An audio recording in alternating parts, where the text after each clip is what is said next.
যে সম্পর্কটাতে যত বেশি রাগ, ঝগড়া, অভিমান হতেই থাকে এবং সবশেষে মিলও হয়ে যায়, সেই সম্পর্কটা সবচেয়ে বেশি মিষ্টি হয়। সম্পর্কের সাথে এসব না থাকলে সম্পর্কের গভীরতা বাড়ে না।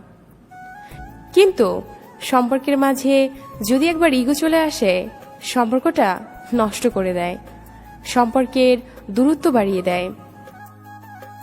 তবে পরিসংখ্যান বলে বর্তমানের সম্পর্কগুলো বেশিরভাগ ক্ষেত্রেই ইগোর জন্য নষ্ট হয়ে যায়।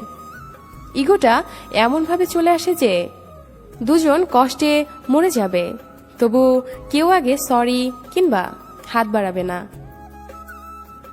সম্পর্কে মাঝে মধ্যে একটুখানি দূরত্ব ও বিচ্ছেদ না হলে সম্পর্কের গভীরতা টের পাওয়া যায় না।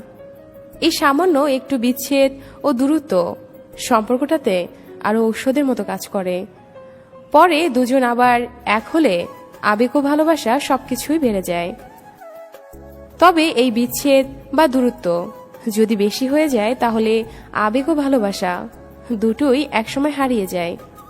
কারণ ততদিনে দুজনেই একে অপরকে ছাড়া বাঁচতে শিখে যায়, যার প্রধান কারণ হয় ইগো। প্রিয় মানুষটা তোমার সাথে কথা না বলে এড়িয়ে চললে তার প্রতি তোমার আকর্ষণ বেড়ে যাবে। কিন্তু যদি সে প্রতিনিয়তই এভাবে কথা না বলে চালিয়ে যায়, তাহলে তার প্রতি তোমার আকর্ষণ কমতে থাকবে।